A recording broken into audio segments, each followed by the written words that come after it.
A gravação, muito bem, está gravando. Deixa eu ver aqui. Vou mostrar um pouco aqui na gravação, vocês, a igreja, né? Aqui a igreja. Essa câmera é muito boa realmente, estão chegando mais irmãos. E a gente agora vai pôr ela de volta aqui, deixa eu regular. Deixa eu ver se ficou regulada. Ficou muito bem. Aleluia, sim, é bom. Oramos. O nosso evangelista Jesus, por favor, peça a Deus que nos abençoe. Aleluia. Sim, Senhor. Aleluia. Sim, Jesus. Sim, Senhor. Sim, Jesus. Louvado seja Deus. Glória, Senhor, ao teu nome santo. Te agradecemos, sim, Senhor, querido. Somos agradecidos, sim, Senhor. Em nome de Jesus. Oh, glória a Deus. Louvado seja Deus. Aleluia, aleluia, aleluia, aleluia, aleluia. Sim, Senhor. Louvado seja o teu nome santo, Senhor. Aleluia, aleluia, aleluia. Glórias ao Senhor. Amém. Irmãos, nós estamos aqui no nosso processo em Mateus 24. Nós estamos estudando escatologia, que a câmera desregulou, é assim mesmo, ela tem que regular aqui, ó. Isso. Nós estamos estudando escatologia, estamos seguindo o roteiro de um material que eu tenho, não estou publicando, mas a gente está seguindo esse roteiro. Então nós chegamos aqui em Mateus 24. É um texto, irmãos, que a gente vai ter que demorar mais. Senhor? Não, é porque é o seguinte, se eu gravar pela câmera, aí vai gravar só a câmera. Aí eu estou usando a câmera para jogar na tela e eu quero gravar o que sai na tela. Vai ficar zero o tempo inteiro, viu? É porque a câmera não grava a tela. Aí eu estou gravando a tela. Obrigado, mas foi bom porque poderia ser alguma coisa, né? Então, irmãos, a gente vai demorar mais em Mateus 24. A gente quer até fazer essa leitura. Nós não vamos ter pressa, não sei quanto tempo, porque Mateus 24 realmente dá pano para a manga, né? Eu vou ler com vocês aqui, ó. Jesus saiu do templo e enquanto caminhava, os seus discípulos se aproximaram para lhe mostrar as construções do templo. Ele, porém, lhes disse: vocês estão vendo todas estas coisas? Em verdade lhes digo que não ficará aqui pedra sobre pedra que não seja derrubada. Jesus estava sentado no Monte das Oliveiras, quando os discípulos se aproximaram dele e em particular lhe pediram: diga-nos, quando essas coisas vão acontecer? E que sinal haverá de sua vinda e do fim dos tempos? Jesus respondeu: tenham cuidado para que ninguém os engane, porque muitos virão em meu nome dizendo: eu sou o Cristo, e enganarão a muitos. E vocês ouvirão falar de guerras e rumores de guerras. Fiquem atentos e não se assustem, porque é necessário que isso aconteça, mas ainda não é o fim. Porque nação se levantará contra nação e reino contra reino. Haverá fomes e terremotos em vários lugares. Porém, todas essas coisas são os princípios das dores. Vocês serão entregues para serem maltratados, e eles os matarão. Vocês serão odiados por todas as nações, por causa do meu nome. Nesse tempo, muitos hão de se escandalizar, trair e odiar uns aos outros. Muitos falsos profetas se levantarão e enganarão a muitos. E por se multiplicar a maldade, o amor se esfriará de quase todos.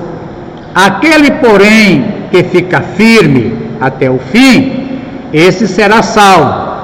E será pregado este evangelho do reino por todo o mundo, para testemunho a todas as nações, então virá o fim.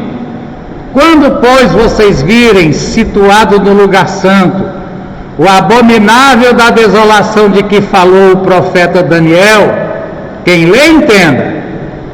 Então os que estiverem na Judéia fujam para os montes. Quem estiver no terraço, não desça para tirar de casa alguma coisa. E quem estiver no campo, não volte atrás para buscar a sua capa. Ai das que estiverem grávidas e das que amamentarem naqueles dias. Orem para que a fuga de vocês não aconteça no inverno, nem no sábado. Porque nesse tempo haverá grande tribulação, como nunca houve, desde o princípio do mundo até agora, e nunca jamais haverá. Não tivessem aqueles dias sido abreviados, ninguém seria salvo, mas por causa dos escolhidos, tais dias serão abreviados. Então, se alguém disser a vocês, olhem, aqui está o Cristo, ou ali está Ele, não acreditem, porque surgirão falsos cristos e falsos profetas, operando grandes sinais e prodígios, para enganar, se possível, os próprios eleitos. Eis que tenho predito isso a vocês. Portanto, se disserem a vocês, eis que ele está no deserto, não vão lá. Ou se disserem, eis que ele está no interior da casa, não acreditem. Porque assim como o relâmpago sai do oriente e brilha até o ocidente, assim será a vinda do Filho do Homem. Onde estiver o cadáver, aí se ajuntarão os abutres. Logo em seguida a tribulação daqueles dias, o sol escurecerá, a lua não dará a sua claridade, as estrelas cairão do firmamento e os poderes do céu serão abalados. Então aparecerá no céu o sinal do Filho do Homem. Todos os povos da terra se lamentarão e verão o Filho do Homem vindo sobre as nuvens do céu com poder e grande glória. Ele enviará os seus anjos com grande som de trombeta, os quais reunirão os seus escolhidos dos quatro ventos, de uma a outra extremidade dos céus. Aprendam a parábola da figueira. Quando já os seus ramos se renovam e as folhas brotam, vocês sabem que o verão está próximo. Assim também, vocês, quando virem todas essas coisas, saibam que está próximo às portas. Em verdade lhes digo que não passará esta geração sem que tudo isso aconteça. Passará o céu e a terra, porém as minhas palavras não passarão. Mas a respeito daquele dia e hora, ninguém sabe, nem os anjos do céu, nem o Filho, senão o Pai. Pois assim como foi nos dias de Noé, assim será também a vinda do Filho do Homem. Pois assim como nos dias anteriores ao dilúvio, comiam e bebiam, casavam e davam-se em casamento, até no dia em que Noé entrou na arca, e não perceberam, até que veio o dilúvio e os levou a todos, assim será também a vinda do Filho do Homem. Então 2 estarão no campo, um será levado e outro será deixado.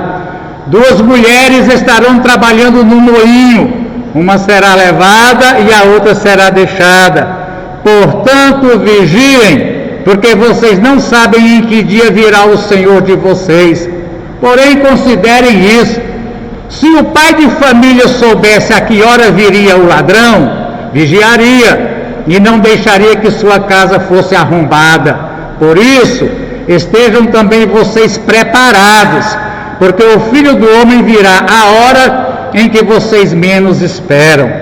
Quem é, pois, o servo fiel e prudente a quem o Senhor deixou encarregado dos demais servos para lhe dar o sustento a seu tempo? Bem-aventurado aquele servo a quem seu Senhor, quando vier, achar fazendo assim. Em verdade lhes digo que confiará todos os seus bens. Mas o que acontecerá se aquele servo, sendo mau, disser consigo mesmo: meu Senhor demora para vir, e começar a espancar os seus companheiros e a comer e beber com os bêbados? Virá o Senhor daquele servo em dia que não espera, em hora que não sabe, irá aplicar-lhe um castigo severo, condenando-o com os hipócritas. Ali haverá choro e ranger de dentes. Agora, irmãos, vem mais 3 parábolas. Vem a parábola das 10 virgens, né? E vem a parábola das 10 virgens, e vem a parábola depois dos bodes das ovelhas, etc. Muito bem. Muito bem. Deixa eu mostrar aqui para vocês alguma coisa, a gente começar. Eu vou tentar seguir o roteiro, irmão, que a gente pegou aqui do nosso... Na verdade, ele é que faz desenho, né, nas coisas, ilustrador. Para a gente ter ideia, ele coloca uma coisa aqui, porque quando Jesus diz, olhando para o tempo, né, e é interessante, irmãos, a gente ver como as coisas acontecem. Olha, aqui, ó, Marcos, por exemplo, Marcos coloca uma coisa interessante.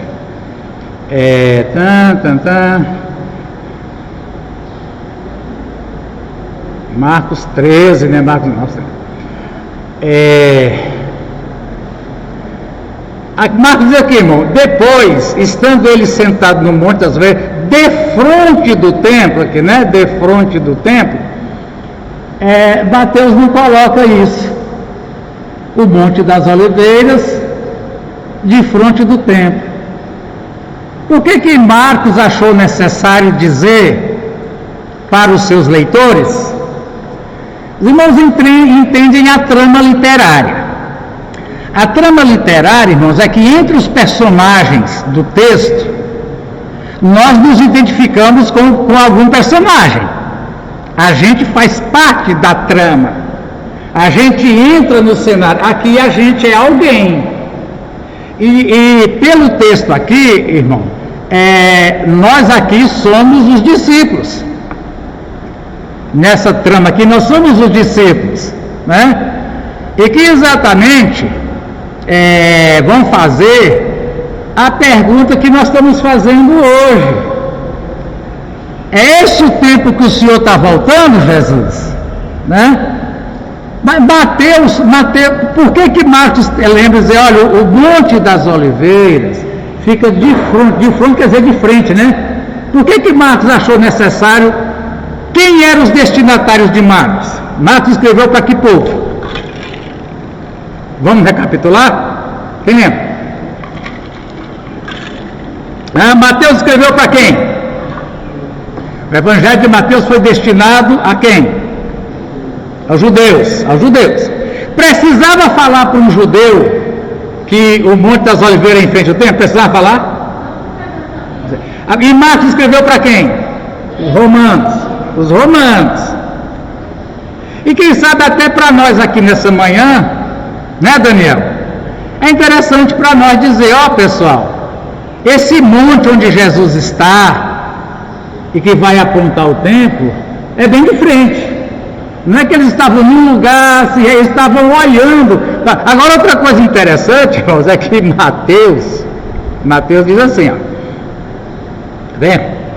Mateus, é Mateus, muito bem. Mateus diz que os seus discípulos, lhe mostraram os edifícios. Depois, outra coisa aqui, irmão, Estando Jesus no Monte das Oliveiras, chegaram os seus discípulos em que situação?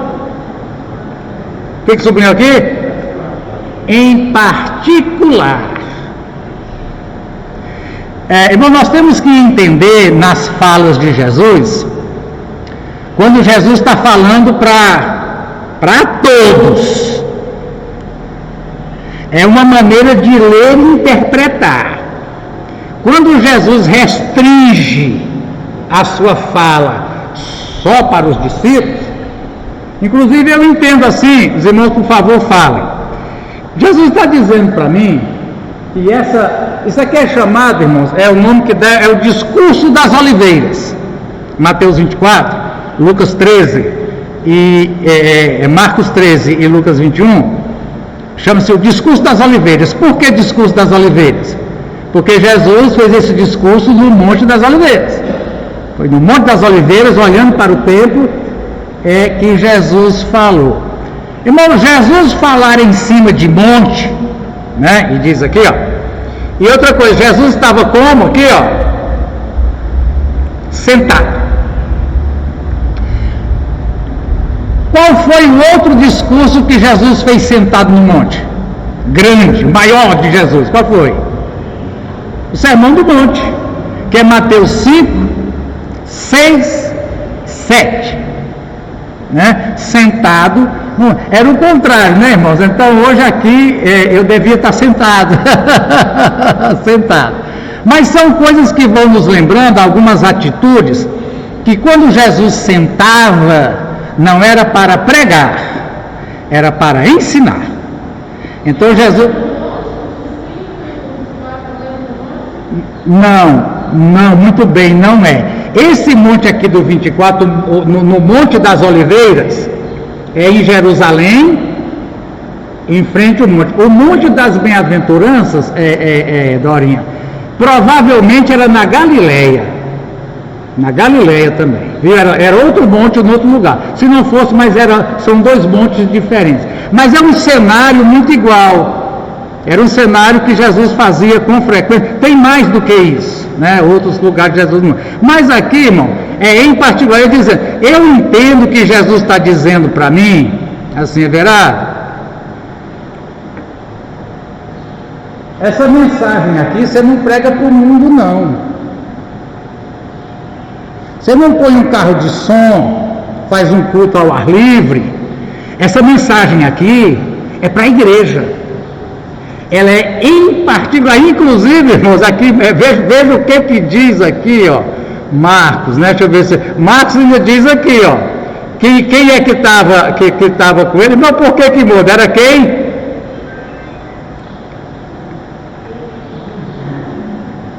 Era Pedro, Tiago, João e André. Irmãos, porque, vamos voltar a ver aqui rapidamente, vai ter que rever a questão da produção do texto dos evangelhos sinóticos. O que são os evangelhos sinóticos?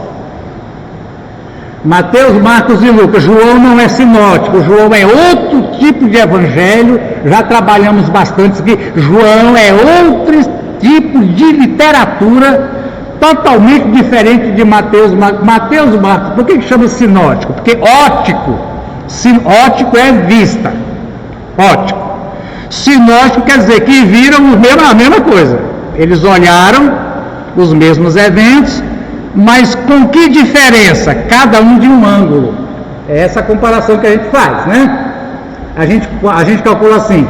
Aqui tem uma pessoa na calçada de Cacilda, uma na prefeitura e outra aqui na calçada do hospital, e duas bicicletas se chocam. Todo mundo viu o mesmo assim, mas viram a mesma coisa? Não, cada um viu de um ângulo.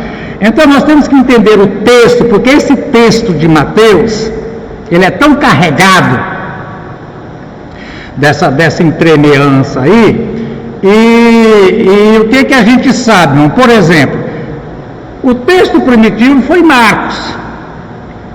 Os evangelistas não escreveram de memória, que foi lembrando, você lembra, tal. Eles escreveram tendo em mãos vários documentos, E que inclusive o que? Mateus e Lucas usaram Marcos como esboço. E cresceram. Né? Então tem material que tem em Marcos, tem em Mateus e tem material que tem em Mateus e Lucas e que não tem em Marcos. Então eles tiveram como fonte Marcos, tiveram outras fontes. Outra fonte comum. E tem material que só Mateus tem. Tem material que só Lucas tem. E aí, irmãos, as coisas foram se tecendo. Quando a gente usa a palavra texto, não é assim que a gente diz a Bíblia? Texto, não é? Então, a gente tem que ir devagar, irmãos, porque texto, a palavra texto, ela quer dizer tecido. Naquele tempo fazia tecido, era num tal de tear, que era assim, ó, né? Tear. Passava uma linha, lá, mexia na manivela. Passava outra linha, assim, puxava, e ia incorporando linha. Se você queria alguma coisa vermelha, aí você passava uma linha vermelha, puxava uma manivela. Eu não sei quantos de vocês, se alguém conheceu isso. Não sei investir não. Depois na época então o que acontece? Muitas das vezes o texto, eles trabalhavam assim, o evangelista tinha vários documentos que tratavam de um tema. Por exemplo, Jesus tratou aqui dos dias de Noé. Aí final o texto falava de Noé. A gente tem hoje nas nossas Bíblias as concordâncias. Concordância, você vê na sua Bíblia quantos versículos que falam de raio, né? Aparece todos os versículos que falam de raio, não é assim? Então, irmãos, os evangelistas, muitas das vezes, eles tinham vários temas, vários documentos. A comunidade de Mateus tinha documentos, a de Marcos tinha uma tal de fonte K, que era original, então era literatura. Aí estava falando de um assunto, aí tinha um outro documento falando do assunto. O que ele fazia? Passava ali, claro, colocava no texto. Só que, embora o tema fosse o mesmo, as ocasiões eram diferentes, por isso complicava. Né? E Mateus, para a gente destrinchar isso aí, saber, aqui mesmo, em Mateus 24, tem uma série de coisas que Jesus falou mesmo naquele momento, e tem falas que foram incorporadas que Jesus não falou ali não. E aí vem dificultando, porque Jesus está respondendo 3 perguntas. Por exemplo, aqui ó. Mas deixa eu continuar aqui, eu volto. Porque em Lucas, eu volto em Lucas 17, vou voltar lá. Esse assunto de que o redondo brilha, o filho vem, onde tiver o vizinho vai estar junto do burro, e como foi o vizinho, não é? Em Lucas 17 foram os fariseus que estavam perguntando para Jesus sobre o reino de Deus, inclusive logo depois das parábolas da ovelha perdida, da moeda perdida, do filho pródigo, sobre a salvação. E lá que Jesus falou, aqui em Mateus, Jesus falou uma montação de Deus. Então presta atenção. A gente já sabe disso. Nem todo momento que Jesus começou a falar e tal, papai começou o assunto, nem tudo que está naquele texto realmente é daquela ocasião. Isso não tem problema. Só para entender. Então aqui diz assim, irmão, que foi Pedro, Tiago e João. Mateus diz que fomos todos nós, porque quando fala Pedro, Tiago e João, está falando num grupo mais perto, né? Então, irmão, na trama nós somos os discípulos. Os discípulos. Não sempre que você estiver lendo que tem fariseu. A gente nunca é o fariseu, né? E os incrédulos nunca é o Paulo. E os incrédulos a gente sempre vai dizer, mas pelo menos a gente entra no cenário, e nós somos os discípulos. Os discípulos aqui estão fazendo a pergunta. Na verdade, irmãos, a pergunta não é quando vem. Presta bem atenção na pergunta. A pergunta é: que sinal haverá? Essa é a pergunta. Em todos, em Marcos, em Mateus e em Lucas, Não sei se eu consigo falar para você. A pergunta não é, Jesus, quando é que o Senhor vem? A pergunta é, que sinal haverá de que o Senhor está vindo? A pergunta é pelo sinal. Qual é o sinal, Jesus? Né? Então, irmãos, antes disso aqui, ó, porque em Mateus 23, ó, vamos pegar no finzinho de Mateus 23 para você entender 24.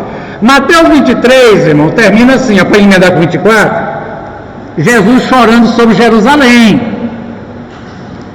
O assunto aqui é Jerusalém. Jesus chora, vocês sabem, né? Quando eu quis juntar, como a galinha junta os seus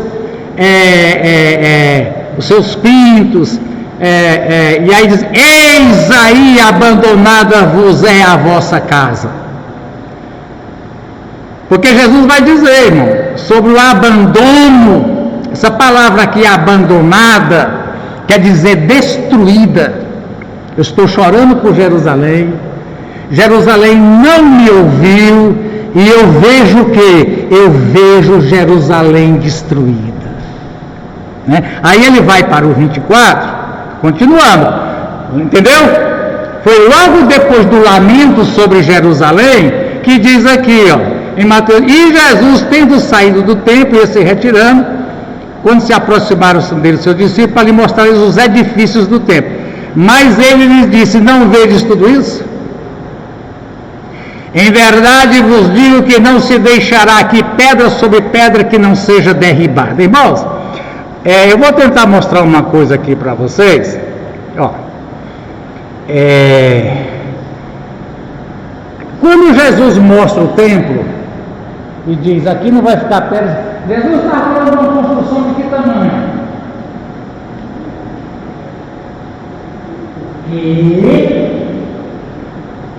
Sabia? Jesus está falando de um prédio do tamanho nosso, por exemplo. O escritor, eu vou mostrar aqui para vocês, não vou traduzir que eu não tenho tempo, vou mostrar aqui para vocês. Ele diz uma coisa interessante, irmão. Ó, deixa eu ver aqui. Eu não vou trazer que eu não tenho tempo, só mostrar uma coisa para vocês que são informações, né? São informações. Vamos lá, onde é que eu acho isso aqui? Essas informações.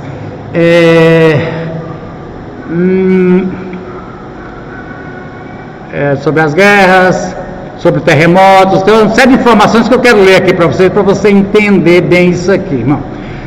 Quando ele diz aqui, irmãos, tá aqui, ó. Aqui ele mostra aqui como era o primeiro templo em comparação com o segundo templo. Ele diz aqui para nós, irmãos, olha aqui a informação. O templo era equivalente a 24 campos de futebol. Olha o tamanho, a informação. Olha o tamanho do tanto que ele faz aqui a comparação os dois aqui, ó, né? O primeiro e o segundo. Olha o tamanho da coisa. Olha o tamanho da coisa que Jesus disse. Não vai ficar pedra sobre o templo. Imagina. Porque Herodes começou a construir esse templo. Ele morreu. Herodes, aquele Herodes mesmo, que mandou matar assim, Herodes morreu. E eles continuaram por mais 60 anos, construindo. Quando Jesus falou lá no ano 30, eles levaram mais 30 anos crescendo naquela estrutura. O escritor ele é americano, e ele estava a 5 quilômetros. Quem lembra do 11 de setembro? O 11 de setembro. Ele estava a 5 quilômetros lá das Torres Gêmeas. Ele é americano. E ele faz aqui, irmãos, que teria sido, eu vou até lembrar aqui para você, só para lembrar. Irmãos, seria assim, contextualizando, comparando, seria algo, estão vendo isso aqui, ó? Seria algo comparado à destruição das Torres Gêmeas. Deixa eu colocar ela aqui, vamos ver se sai som nisso aqui. Tem um sonzinho aqui que eu coloquei, vamos ver se vai. 2001, Nova York, 8h46 da manhã. O voo 11 da American Airlines se choca contra a torre norte do World Trade Center.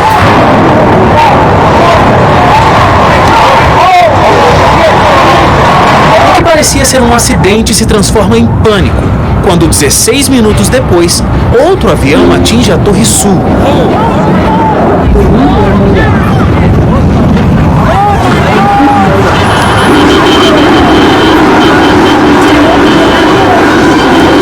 Era o início do pior dia da história dos Estados Unidos da América. O caos toma conta das ruas, fechando todas as pontes e túneis de Manhattan imediatamente. Às 9h37, o terceiro avião, o voo 77 da American Airlines, cai sobre o Departamento de Defesa dos Estados Unidos, o Pentágono. E em menos de 2 horas, o mundo assiste à queda das Torres Gêmeas.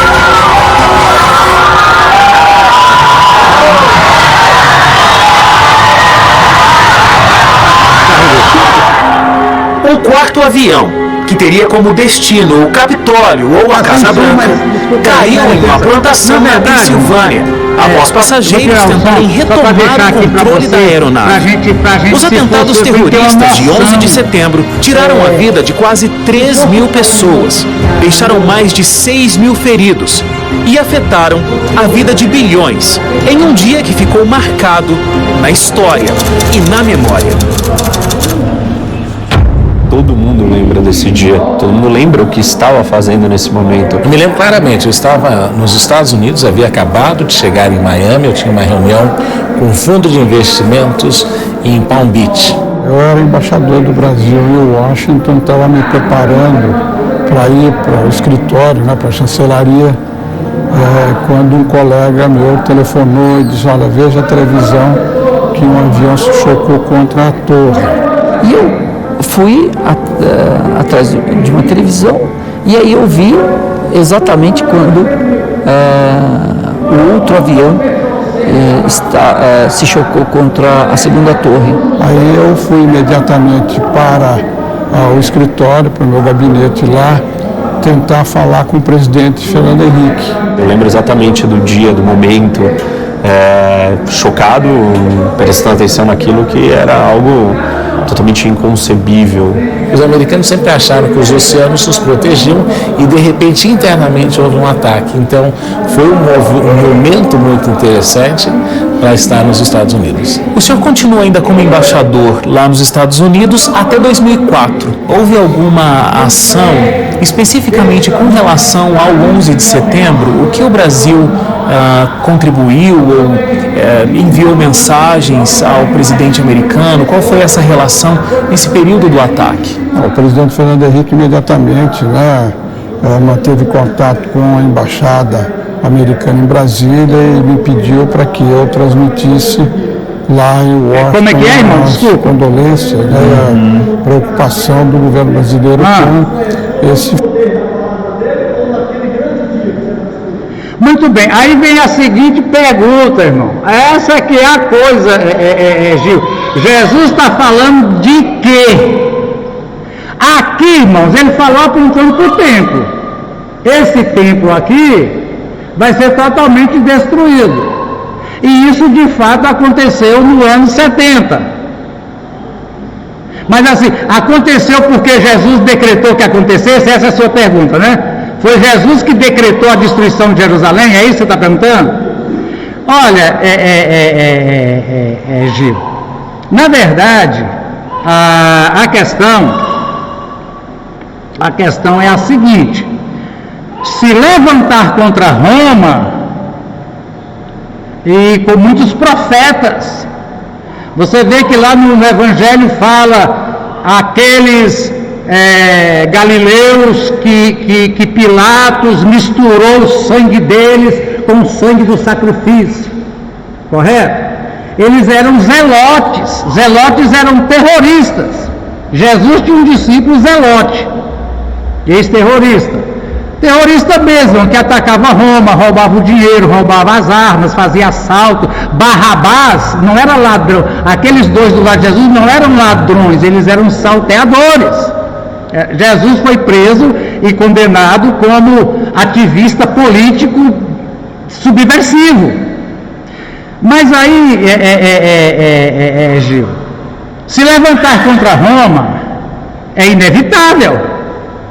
Quando Roma resolver responder, aí foi decreto de Deus ou foi consequência da revolta judaica? A gente está trabalhando, irmão, lá em Romanos, eu não sei se eu vou voltar a gravar Romanos, eu acho que eu vou. Interessante que o decreto de Deus termina acontecendo por ação humana. Mas o certo é que, pelo menos aqui, Jesus está falando de uma coisa. Essa é a pergunta, porque veja bem aqui o texto, irmão, a gente vai lá e vem cá, ó.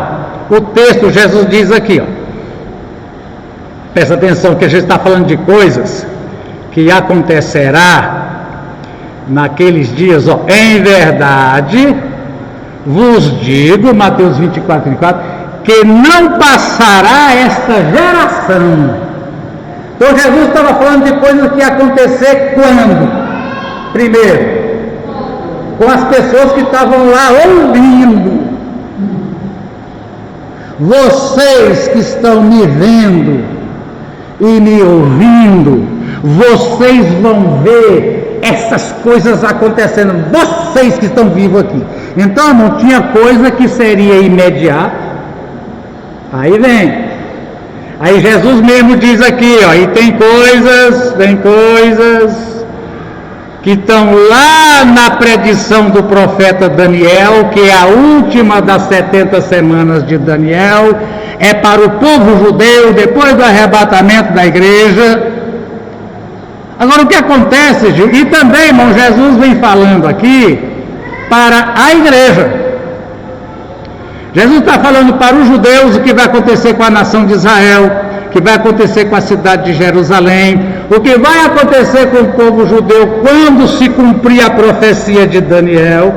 E Jesus também está falando para a igreja. E vocês, igreja, o que vocês devem esperar? Porque, na verdade, Gil, Jesus não responde a pergunta deles. Qual foi a pergunta que eles fizeram? Qual foi a pergunta?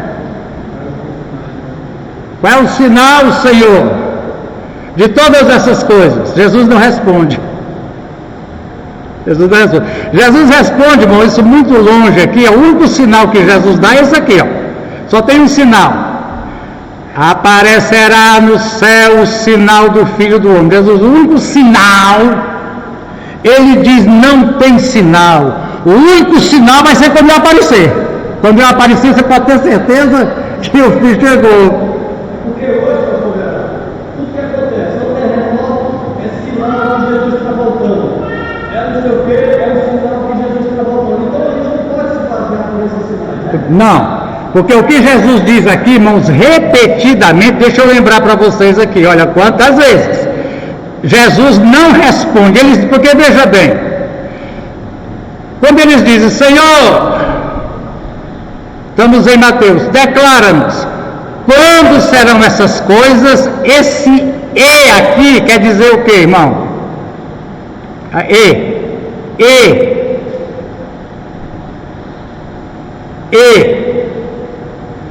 Três coisas. Quando serão essas coisas? Que sinal haverá da tua vinda e do fim do mundo? Essas coisas, irmãos, pode estar se referindo exatamente ao que Jesus diz: essa geração vai ver. Essas coisas, essas coisas é quando? Essa geração vai ver. E depois, sinal da tua vinda. Sinal. A única coisa que você pode ler o texto de Jesus só fala em sinal uma vez. Quando eu aparecer é o sinal. Quando eu estiver vindo brilhando é o sinal. Não tem. E depois a terceira, irmão, do fim do mundo. Na verdade, irmão, durante muito tempo se achou que aqui havia só duas perguntas: sinal da tua vinda e do fim do mundo. Acho que eram só duas perguntas só. Foi Agostinho, o Agostinho de Hipona, Agostinho filho de Mônica, Agostinho que introduziu o amilenarismo, que introduziu na oração venha o teu reino, introduziu o nós, que eu não sei como que os católicos abrem a Bíblia, lá não tem nós, na Bíblia deles não tem nós. Venha o teu reino, que eles fazem a Bíblia aberta e venha a nós. Por que a nós? Porque ele era milenarista. Não tem um reino milenar para a Bíblia, só tem reino espiritual. Foi Agostinho escrevendo para o seu amigo Aécio, que não é o Aécio Neves, Aécio é um nome romano muito antigo, numa carta que ele disse a Aécio, eu vejo aqui 3 perguntas, e desde Agostinho para cá, a gente entende que são 3 perguntas. E nós temos uma herança agostiniana muito grande, irmão, porque Lutero era da ordem católica agostiniana. Lutero era totalmente mentoreado pela teologia de Agostinho e segurou aí então essas 3 perguntas. Mas irmão, presta atenção que a gente vai destrinchar esse texto. Vamos tentar separar o que foi que Jesus falou aqui do que Jesus falou em outro lugar. E por assimilação de tema foi colocado ali no teário e misturado e por isso dificultou para nós. Mas o importante é que Jesus diz outra coisa. Qual foi a resposta de Jesus a essa pergunta, irmão? Qual foi a resposta de Jesus? Pode ler em Mateus 24, Lucas 13, Lucas 21, Marcos 13. O que Jesus diz para eles? Qual é o sinal? Eu digo uma coisa muito importante, quero dizer para vocês, meus discípulos, a igreja.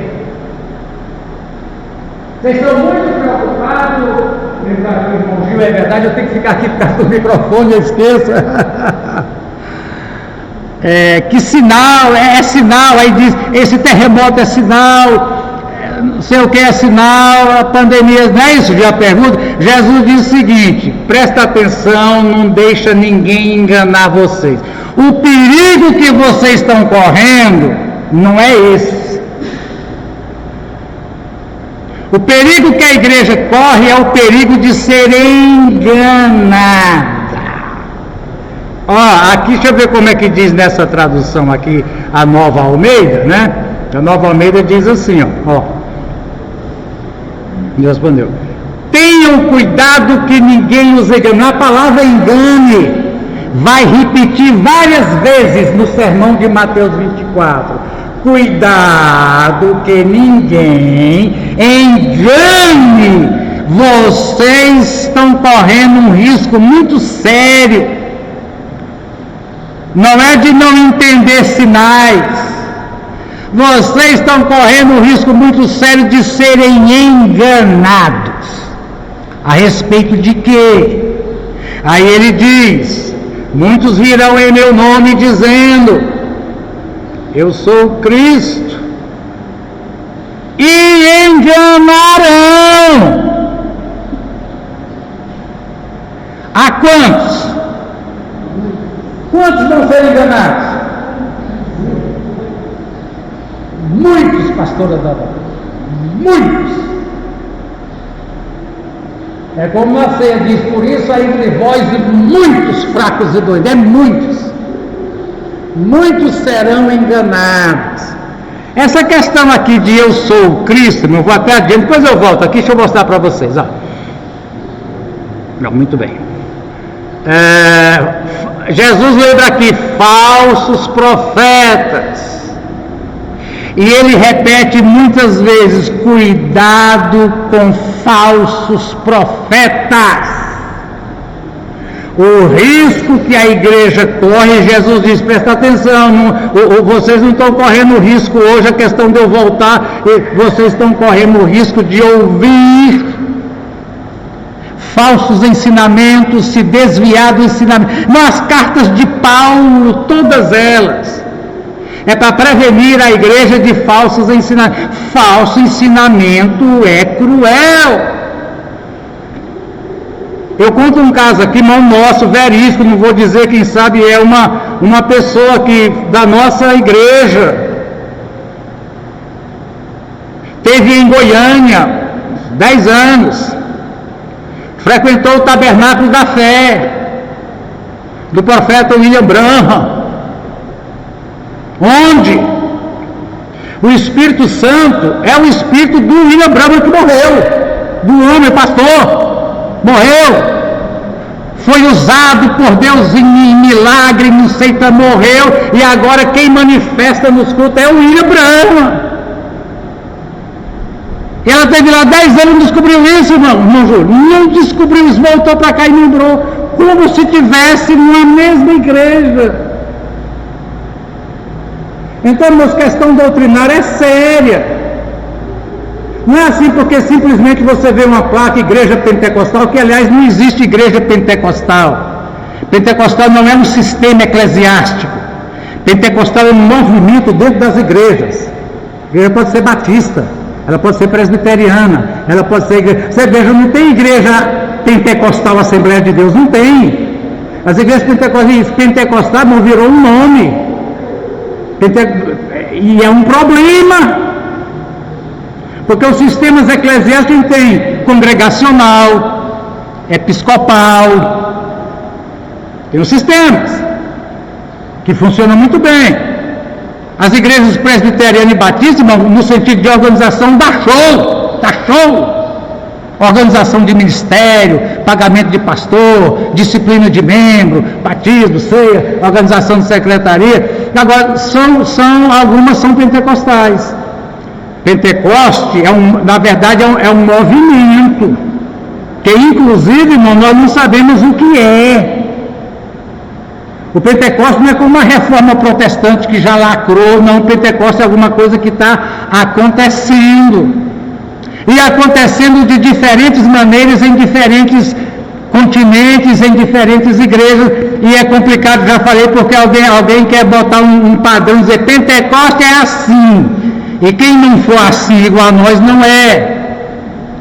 Mas aí, irmão, cuidado, você vai no lugar, vai tirar férias, vai passear, igreja pentecostal, cuidado, você não sabe o que é, e você entra e sai e não descobre. Então Jesus diz assim, irmão, cuidado, porque, daqui, cadê aqui, aqui mais adiante, aqui, muito bem. Surgirão falsos cristos e falsos profetas, operando o que, irmão? Que tamanho que é o sinal? Não, presta atenção, que ele diz assim, Jesus, dá para nós um sinal. Jesus diz, sinal quem vai dar são os profetas. Eu não tenho sinal para vocês, não. Eu não tenho sinal. Sinal vai ter muitos. Grandes sinais e prodígios, não, porque sinal ele é mais ideológico, ele não é real. Por exemplo, proibido estacionar é um redondo com um círculo, aquele é um símbolo. Prodígio é quando você vê um cego enxergando, é um prodígio. Não é que você vê um sinal de que aqui é o lugar de sentar os cegos com vocês, não. Prodígio é quando você... E diz que eles vão operar. Então, cuidado. Quem anda em busca de sinal, porque vai ver, né? E ele diz aqui, irmão, continuando. Eis que tenho predito a vocês, portanto, eis que ele está no deserto. Por que no deserto? Jesus chegou, ele está lá no deserto, ele está lá, gente, ele está aqui, está lá no deserto. Por que no deserto? Fazendo o que no deserto? Que esse indivíduo está dizendo, eu sou Jesus. Ele está fazendo o que no deserto? Jejuando 40 dias. Para quê? Para imitar. E ele, gente, inclusive, ele está passando 40 dias de jejum. Ou então, não vamos lá, ou então diga o quê? Ele está onde? Dentro da casa. Irmãos, é notório que Jesus não exerceu o seu ministério dentro de prédio. Jesus entrava nas casas. Jesus entrava nas casas, e quando ele mandou os 70 de 2 em 2, disse assim: na casa que receber vocês, vocês entram e ficam. Nós falamos sobre grupos familiares aqui na igreja. A gente não é uma igreja em células, a gente é uma igreja com células. A gente chama célula de grupo familiar para poder não complicar. Mas a gente tem falado, inclusive tivemos aqui sexta-feira reunido o conselho, etc. Deixa eu passar um pouquinho para vocês. Nós vamos ter que reunir a igreja toda. A pergunta: como é que nós vamos fazer para que a igreja volte aos trilhos de fevereiro de 2020?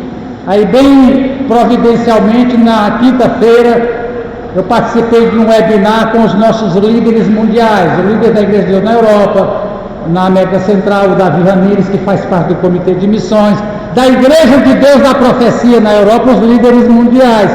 E rapidamente, irmãos, a resposta é simples: nunca mais a igreja vai voltar àquilo. É melhor ver o que vai fazer. Colocaram, né, Damares? Colocaram um livezinho, um negocinho bem interessante no WhatsApp, só para pastor. Como trazer as ovelhas de volta? Vocês viram? Aí é simples, né? Mostra o pastor com um chibado desse tamanho.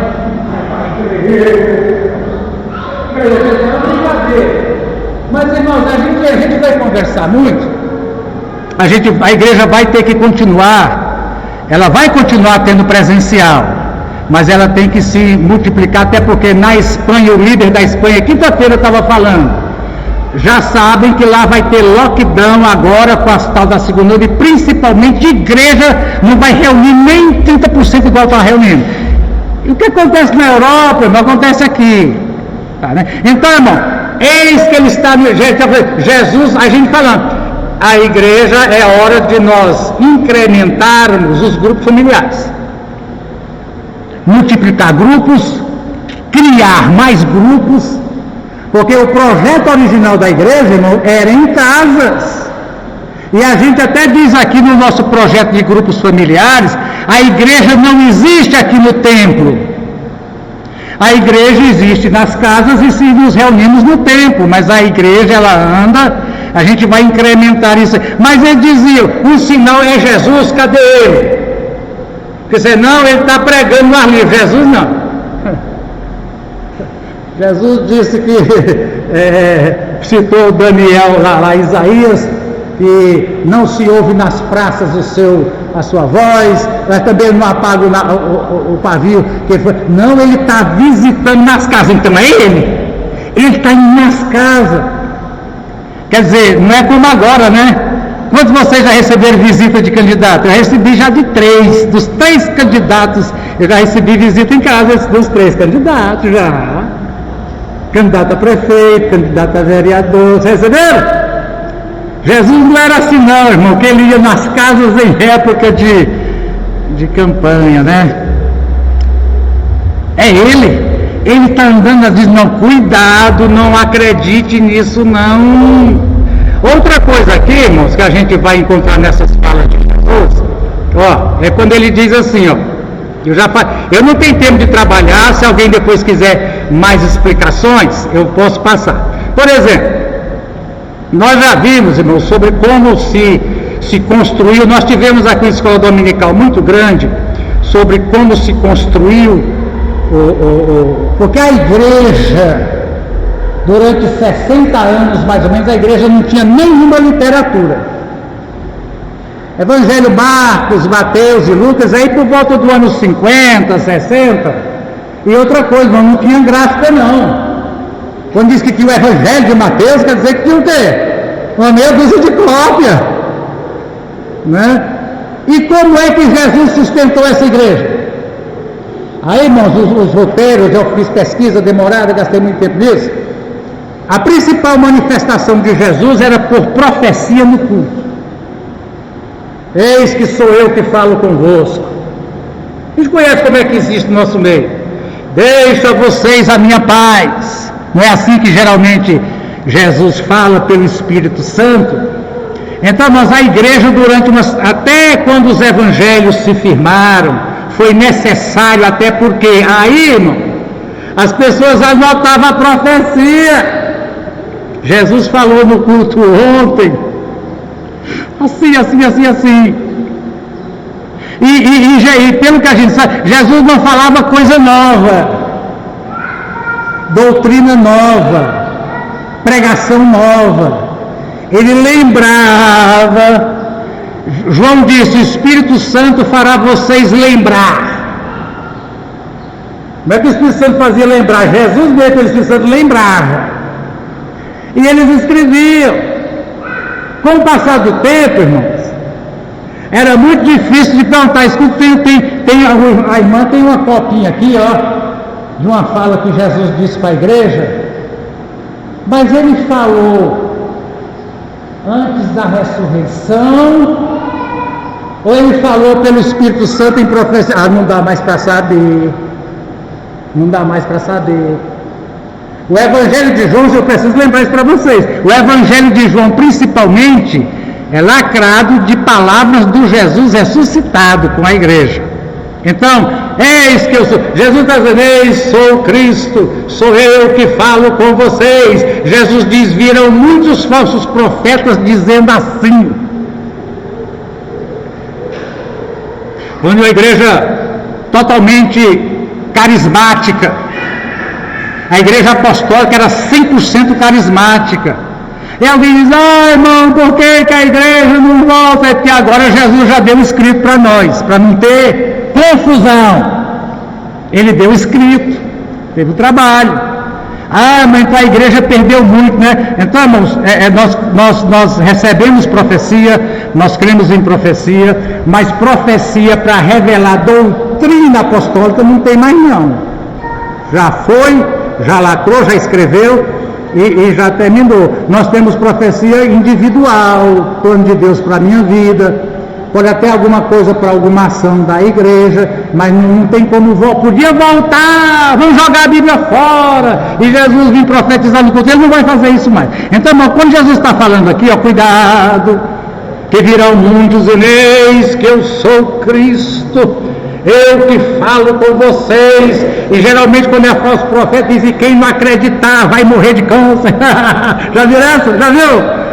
O cara, quando é falso, ele ameaça: e quem não acredita, se você não acreditar no que eu falo, eu vou matar teu pai. Vixe! Então, mas é nesse contexto, presta atenção, que Jesus, somos os discípulos. Jesus, qual é o sinal? O Senhor está vindo mesmo? Cuidado com essa pergunta sua. Preste mais atenção no que é que você está crendo. Sim, irmão?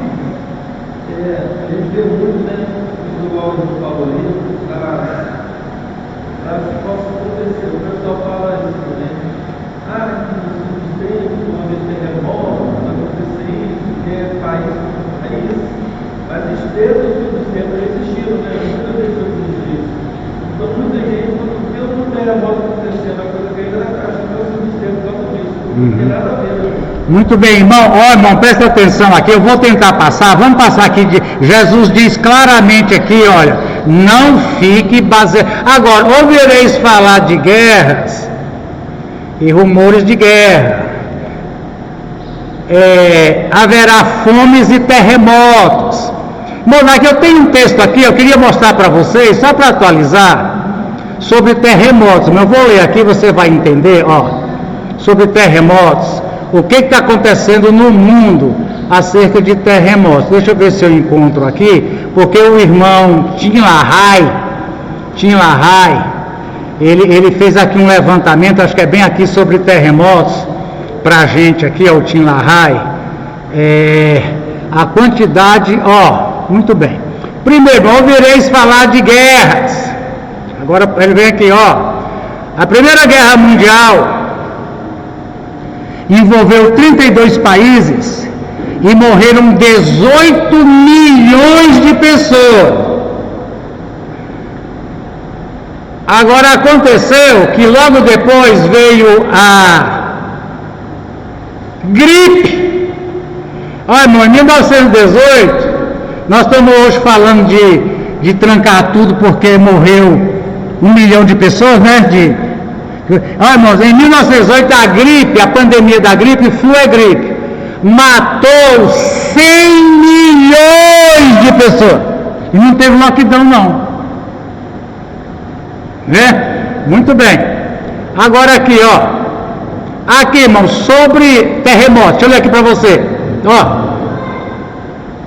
Durante o período de 2000 até 2008,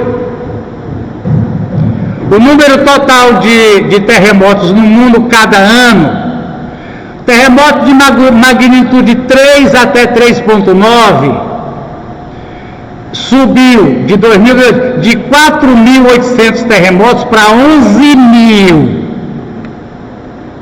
Haverá terremotos, os terremotos estão aumentando. Agora, irmãos, ó, terremoto de magnitude de 4 a 4,9, naqueles 8 anos subiu de 8.000 para 12.000.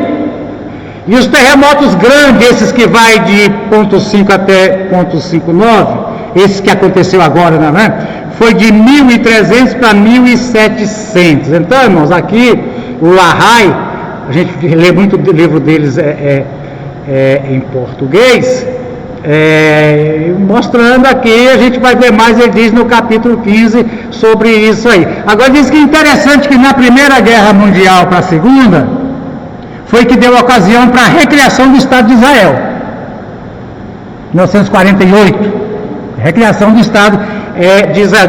Aí Gil pergunta, é decreto de Deus, Deus usa essas coisas aí, né? Então, irmãos, aqui, nosso tempo está terminando por hoje, eu gostaria da gente fechar com o seguinte, olha. Primeira resposta de Jesus. Qual é o sinal, Jesus? Vou te falar uma coisa. Presta atenção se você não está bebendo engano doutrinário. Irmãos, por exemplo, Apocalipse, a igreja de Tiatira. Lá tinha uma profetisa chamada Jezabel, que é o nome simbólico, ensinando o quê? Que prostituição pode. Seria ensinar que sexo entre não casados pode, coisa do gênero.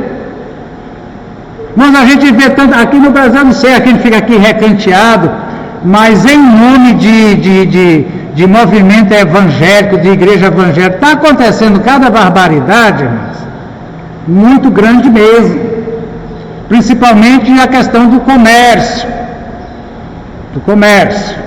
Algumas igrejas que a gente chama de igreja, irmãos, lá na Receita Federal não é igreja,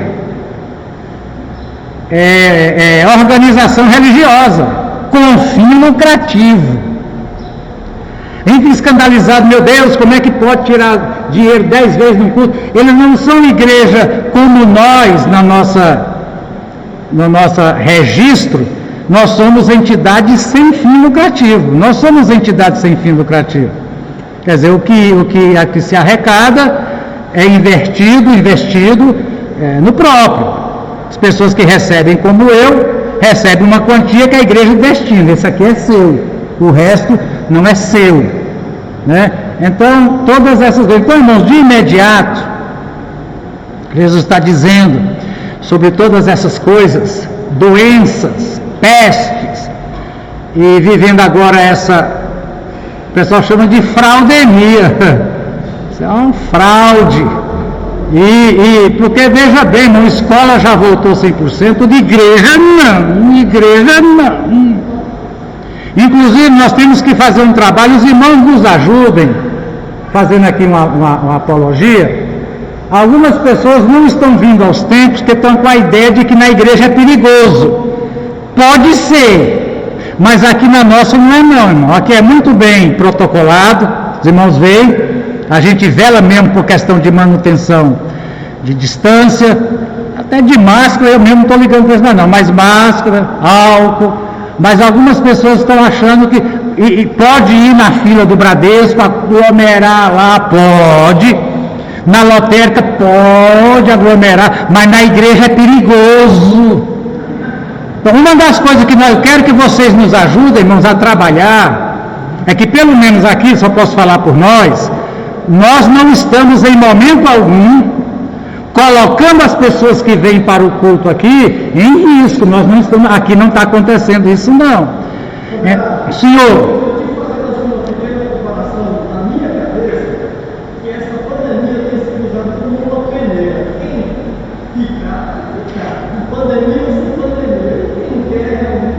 a verdade, então, a gente concluiu 3 coisas. Primeiro, tem alguns que realmente passaram no buraco da peneira e já era.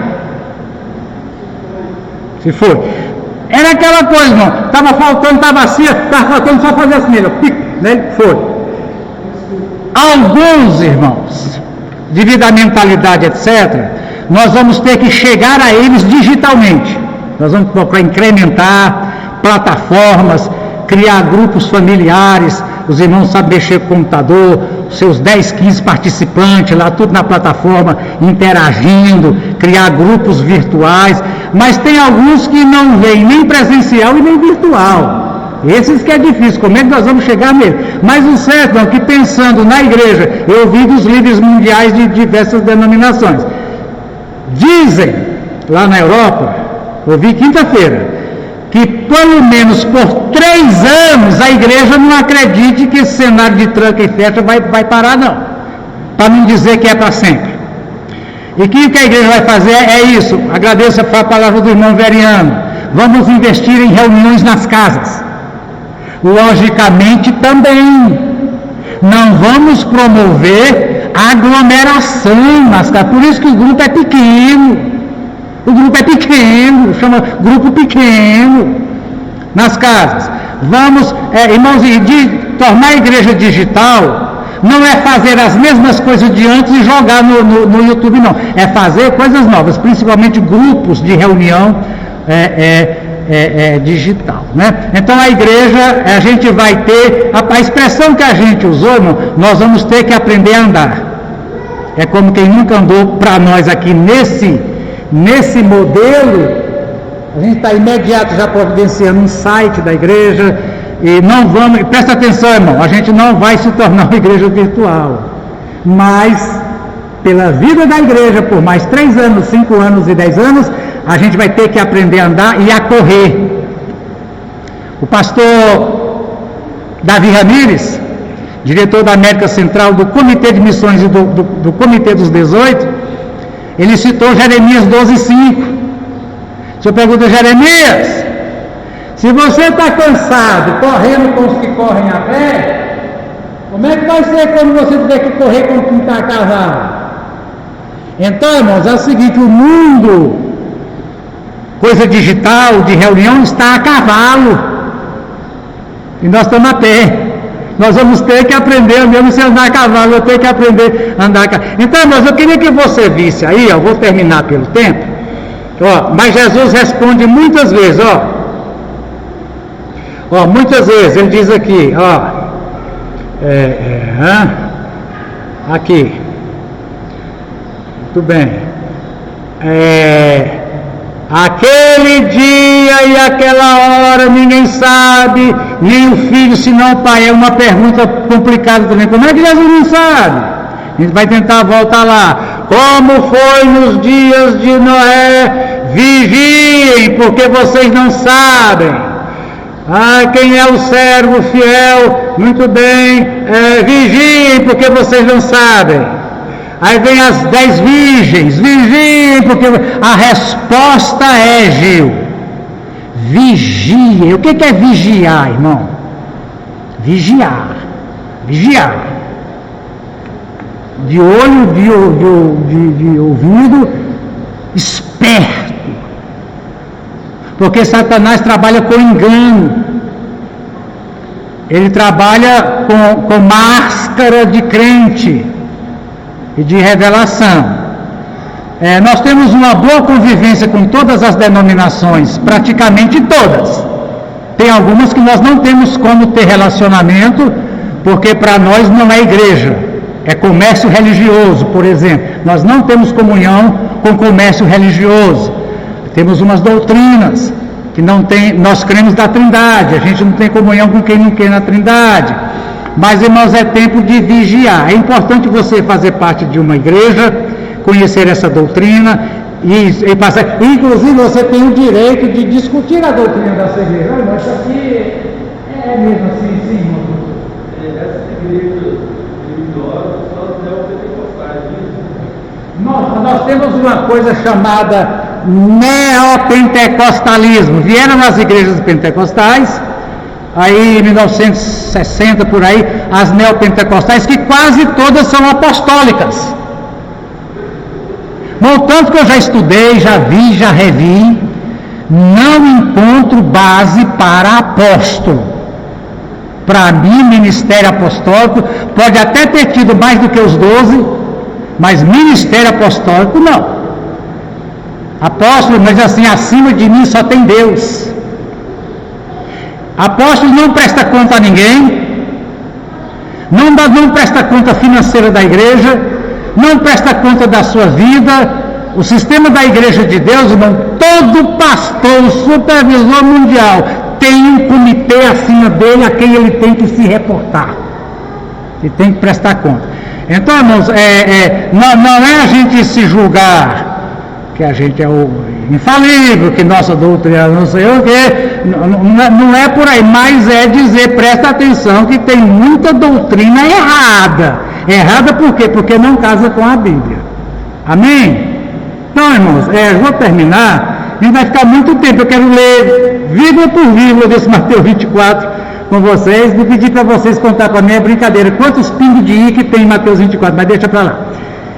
Domingo que vem a gente tem a ceia, sábado tem ceia à noite, domingo de manhã até 9 horas tem a ceia, e 9 horas, Deus permitir, nós vamos continuar com Mateus 24, Marcos 13, Lucas 21 e ver onde é que a gente chega. O que é? A pergunta é a seguinte, irmão: o que Jesus disse que cumpriu lá até o ano 70?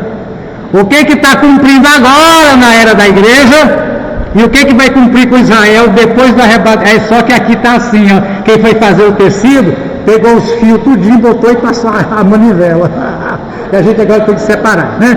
Amém? Aviso, pastora Damares. Irmãos, eu vou, muito bem, nós vamos terminar. A gente vai terminar aqui. Deixa eu voltar aqui para o vídeo. Muito bem, quase não apareci. Aí lá eu saio assim, fica bom demais essa gravação. E aí eu vou jogar no YouTube, no Facebook. Quem não veio, quem quiser rever, estará lá, né? Amém? Damares seria um jeito muito bom de gravar suas pregações, né? Não fica bom não gravar assim as pregações? Põe aqui no púlpito, o jeitinho está aqui, ó. Pode até tirar o note e colocar só a câmera que filma. Aí no caso da câmera, pode filmar só a câmera, igual eu estava aqui com o irmão, não precisa do gravador. Vamos pensar nisso, né? Aleluia! Desliguei não. Só para nós, desculpa, vai ter desligado. Entendi, Dani. Ó, irmãos, aí desculpa aí, era para parar